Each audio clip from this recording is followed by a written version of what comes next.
Hello বন্ধুরা, কেমন আছো সবাই? আশা করি সবাই অনেক ভালো আছো। আজকের ভিডিওতে তোমাদের দেখে দেবো টিকটকের ইফেক্ট ইউজ করতে গেলে এই যে উপরে this effect does not work with this device, এই লেখাটা কেন আসতেছে, সেটার কারণ কি, সেটা আজকের ভিডিওতে দেখিয়ে দেবো। তাই ভিডিওটা শেষ পর্যন্ত দেখতে থাকো।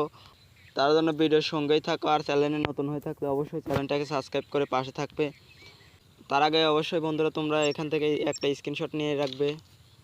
তো বেশি কথা না বলে ভিডিও শুরু করা যাক। বন্ধুরা, প্রথমে তোমাদের টিকটক প্রোফাইলে চলে আসবে। এসে এই যে কর্নারে থ্রি ডটে একটা ক্লিক করবে। ক্লিক করার পরে এই যে নিচে এরকম লেখা আসবে সেটিং অ্যান্ড প্রাইভেসি, এইটাতে একটা ক্লিক করবে।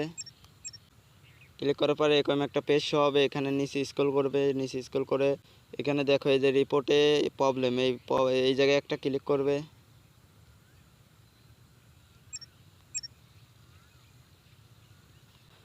ক্লিক করার পরে এরকম একটা পেজ শো হবে। এখানে তোমরা এই যে নিচে দেখতে পাচ্ছ ভিডিও অ্যান্ড সাউন্ড, এই জায়গায় একটা ক্লিক করবে। ক্লিক করার পরে এরকম একটা পেজ হবে। এখানে দেখতে পাচ্ছ বিউটি ফিল্টার ইফেক্ট টেমপ্লেট, এই জায়গায় একটা ক্লিক করবে।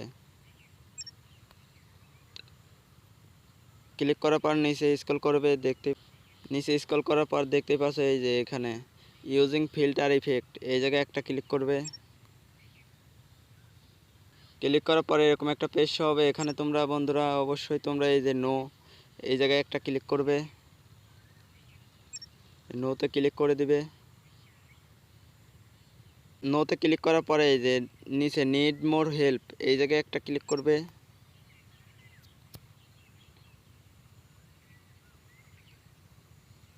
ক্লিক করার পর বন্ধুরা এখানে আমাদের অনেক কিছু লিখতে হবে। কি লিখবে আমি ওইটা দেখিয়ে দিচ্ছি। আর এই যে এখানে একটা স্ক্রিনশট দেবে। আমি তখন ওইখান থেকে একটা স্ক্রিনশট নিতে বলছিলাম, ওই স্ক্রিনশটটা এখানে দিয়ে দিবে। আমি দিয়ে দিচ্ছি।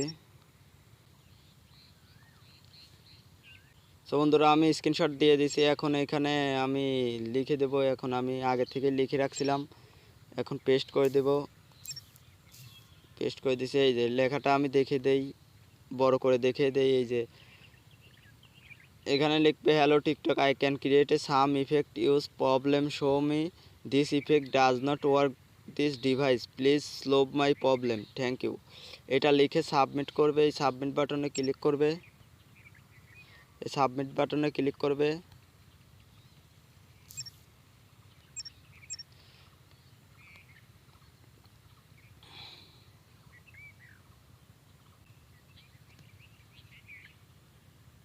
সো বন্ধুরা, সাবমিট করার পরে এরকম একটা পেজ হবে। তোমাদের রিপোর্টটা প্রসেসিং চলতেছে। এই প্রসেসিং চলার পরে তোমরা 24 ঘন্টার মধ্যে তোমাদের রিপোর্টটা কমপ্লিট করে দিবে, তোমাদের সমস্যাটা সমাধান করে দিবে। ভিডিওটা যদি তোমাদের উপকার হয়ে থাকে অবশ্যই ভিডিওতে একটা লাইক করে দিবে। আর চ্যানেলে নতুন হয়ে থাকলে অবশ্যই চ্যানেলটাকে সাবস্ক্রাইব করে পাশে থাকবে। আর কমেন্টে তোমার মতামত জানিয়ে যাবে। আজকের মতো এই পর্যন্তই।